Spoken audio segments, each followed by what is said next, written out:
इतना अच्छा संजोग है,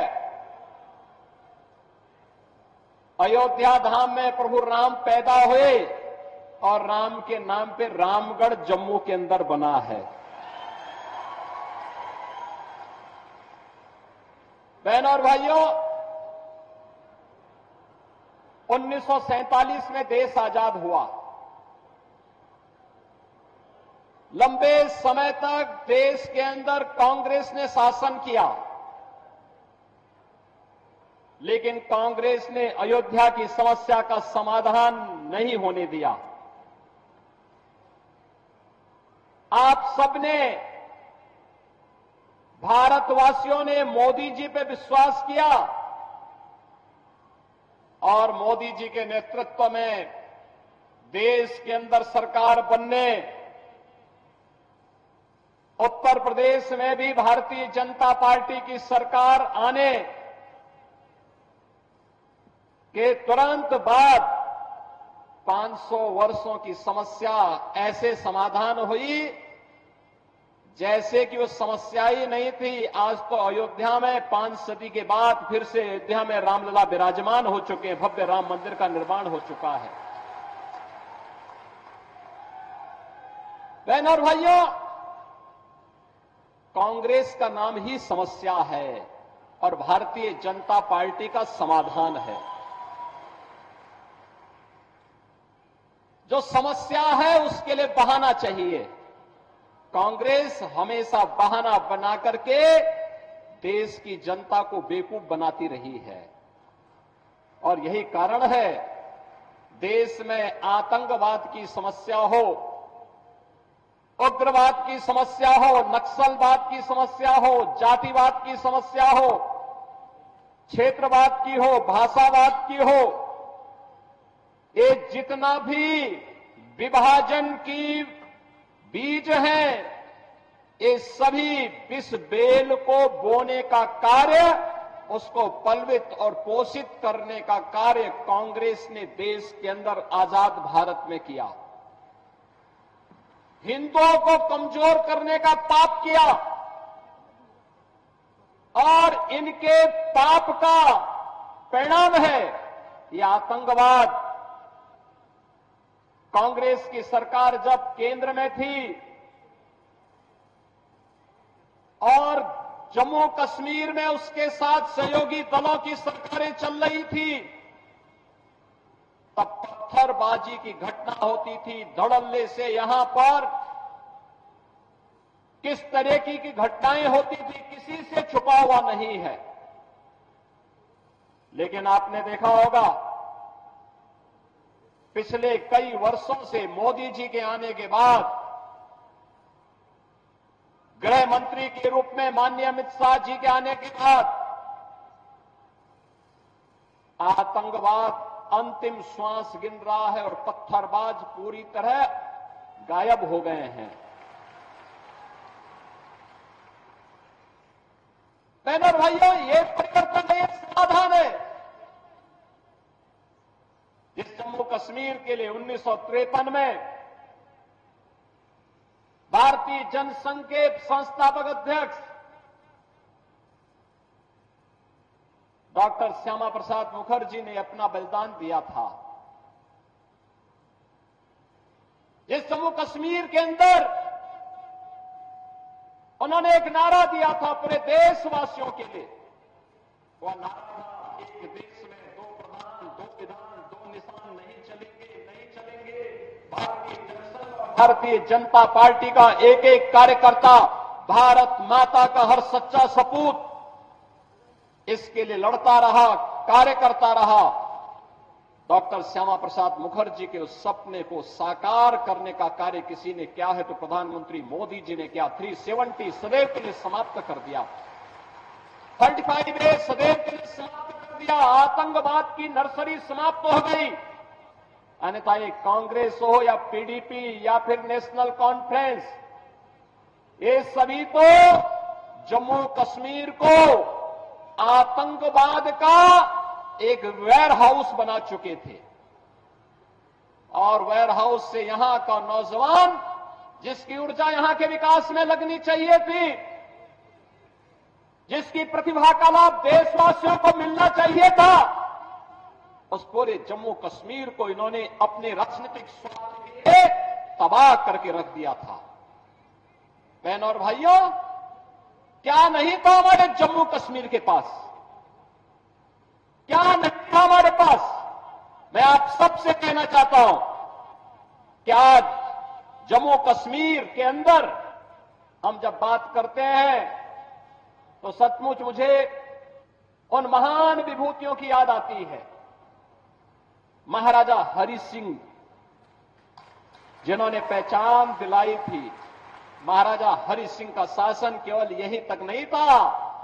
और याद करिए, भारतीय जनता पार्टी की सरकार जम्मू कश्मीर में आते ही महाराजा हरि सिंह का कश्मीर फिर से आपके सामने होगा।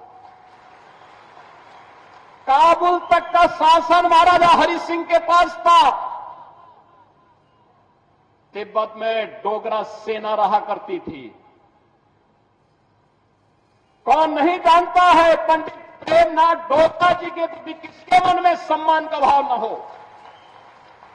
और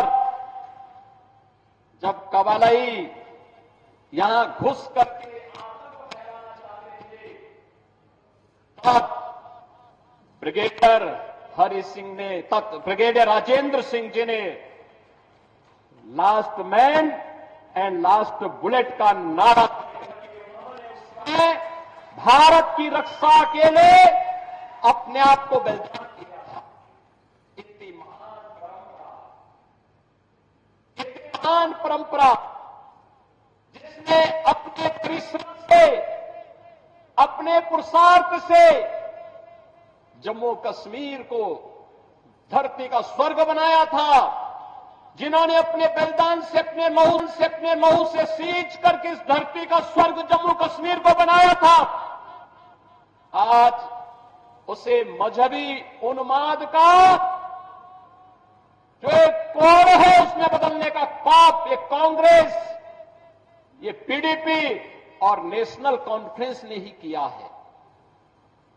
ये पाप करने वाले लोग जो देश के साथ गद्दारी कर रहे थे, देश के संसाधनों का उपभोग कर रहे थे, उनको सबक सिखाने का चुनाव है ये जम्मू कश्मीर विधानसभा का चुनाव।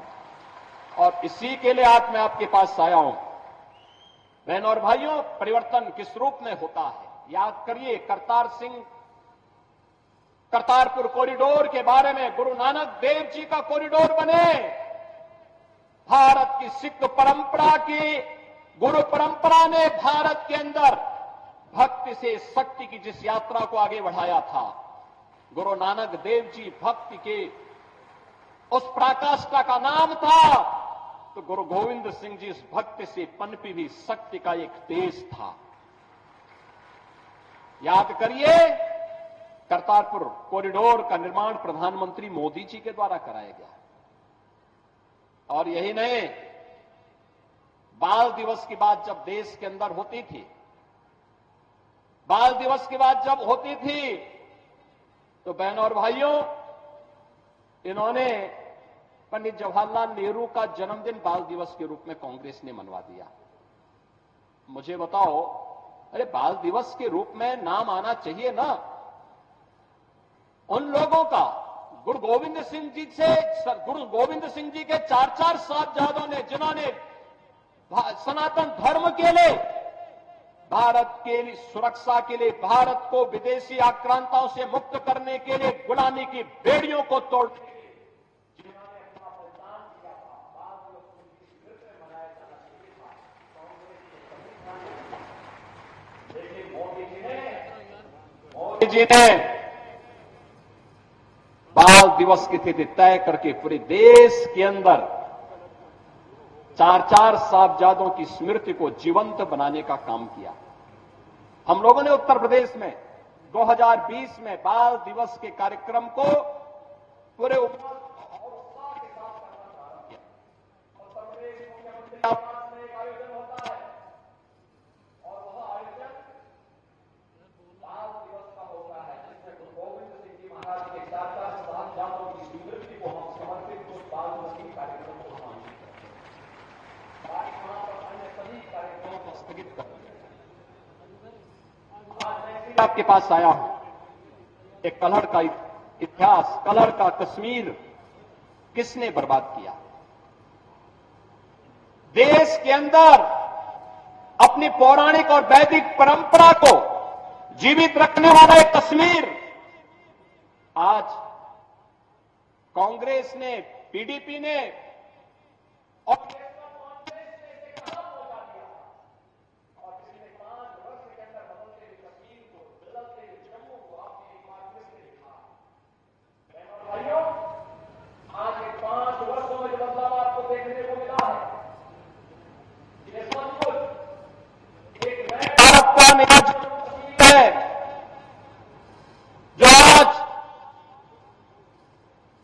टूरिज्म स्टेट में होकर टूरिज्म का एक बेहतरीन डेस्टिनेशन के रूप में देश और दुनिया को अपनी ओर आकर्षित रखा।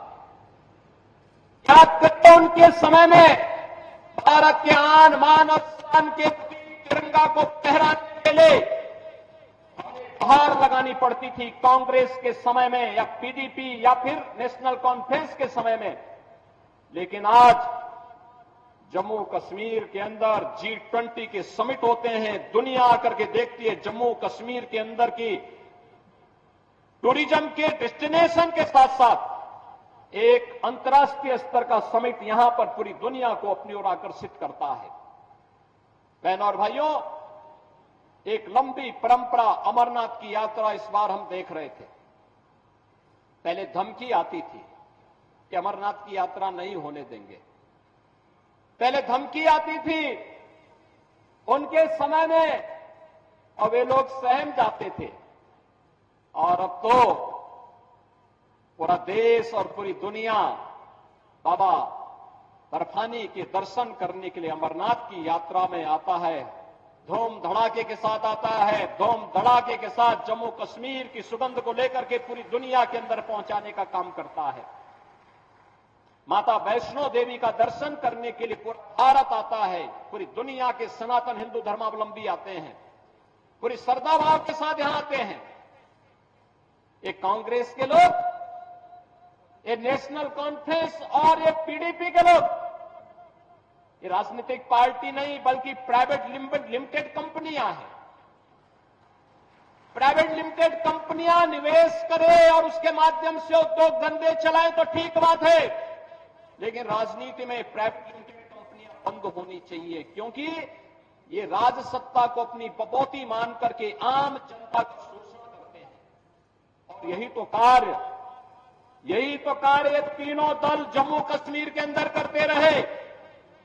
इन्होंने यहां दलितों को आरक्षण नहीं देने दिया, इन्होंने यहां पकड़वालों को आरक्षण नहीं देने दिया, इन्होंने यहां पहाड़ियों को आरक्षण नहीं देने दिया, इन्होंने यहां पर मुख्य धारा के साथ यहां से जुड़ी हुई जातियों को जोड़ने के लिए कोई सार्थक प्रयास नहीं किया, बल्कि 1947 में पाकिस्तान से जो लोग, जिनकी संपत्ति वहां छीन ली गई थी, जो लोग भारत के अंदर आए थे, इनको भी उन्होंने नागरिकता नहीं देने दी। और जब मोदी जी ने और अमित शाह जी ने जब इसके लिए कदम उठाया, सिटीजनशिप अमेंडमेंट एक्ट बना करके उसको प्रभावी ढंग से लागू किया, तो उसका विरोध ये सभी दल करते हुए दिखाई दे रहे थे। बहनों और भाइयों, 1990 के दशक कांग्रेस के पाप, नेशनल कॉन्फ्रेंस और पीडीपी के पाप की पराकाष्ठा को भी हमने देखा है। पूरी दुनिया ने देखा है कैसे कश्मीरी पंडितों के साथ बर्बर अत्याचार हुए थे। मानवता का इतना बीभत्स पाप उस समय हुआ था, उनके प्रति सहानुभूति व्यक्त करने की बजाय उन दहशतगर्दियों के साथ ये सभी दल खड़े हुए थे। केवल भारतीय जनता पार्टी उस समय उन पीड़ित कश्मीरी पंडितों के साथ खड़ी थी। और मैं आज फिर आपसे कहने के लिए आया हूं, भारतीय जनता पार्टी समाधान का नाम है। जो भारतीय जनता पार्टी कहती है वह करके दिखाती है, और भारतीय जनता पार्टी ने मोदी जी के नेतृत्व में जो कहा सो करके दिखाया है। आज जम्मू कश्मीर में टूरिज्म का बेहतरीन डेस्टिनेशन है, आज बेहतरीन कनेक्टिविटी है, आज यहां पे वर्ल्ड क्लास इंस्टीट्यूशन स्थापित हो रहे हैं। कहीं एम्स है, कहीं आईआईटी है, कहीं आईआईएम है, कहीं सेंट्रल यूनिवर्सिटी है, और यहां पे इन्वेस्टमेंट के लिए भी एक नई धरातल के रूप में, एक नई धरती के रूप में जम्मू कश्मीर यहां के रोजगार के साथ, स्वतः रोजगार के साथ जोड़ते हुए अब तो बिना भेदभाव के शासन की योजना का लाभ भी जम्मू कश्मीर के अंदर मिल रहा है। आप अनुमान करिए, लगभग 2.25 लाख गरीबों को प्रधानमंत्री आवास योजना में एक आवास उपलब्ध हुआ है। पहले पैसा कहां जाता था? ये तीनों परिवार चट कर जाते थे, और फिर इसीलिए तो इनके साल भर में 8 महीने इनके इंग्लैंड में व्यतीत होते थे, यूरोप में घूमते थे लोग।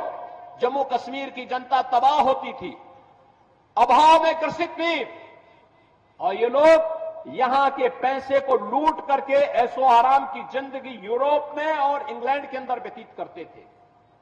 बहनों और भाइयों, आज यहां पे फ्री में राशन का लाभ प्राप्त हो रहा है, आयुष्मान कार्ड की सुविधा उपलब्ध हो रही है, बेहतरीन कनेक्टिविटी के साथ हर घर नल की योजना को आगे बढ़ाने का कार्य हो रहा है।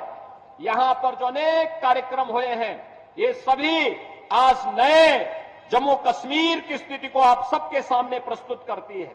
और इसलिए बहनों और भाइयों, जब हम जम्मू कश्मीर की विधानसभा चुनाव की दृष्टि से आज यहां पर एकत्र हुए हैं, यहां पे 2 चरणों के चुनाव संपन्न हो चुके हैं, मैं आप सबसे इसी बारे में कहना चाहता हूं। याद रखना, जम्मू कश्मीर यहां पर चुनाव के माध्यम से दुनिया के अंदर जो संदेश गया है, जो ये लोग कभी राहुल गांधी के रूप में, कभी किसी अन्य रूप में जम्मू कश्मीर के बारे में, भारत के बारे में दुनिया के अंदर दुष्प्रचार करते थे, उसका जवाब जम्मू कश्मीर विधानसभा का चुनाव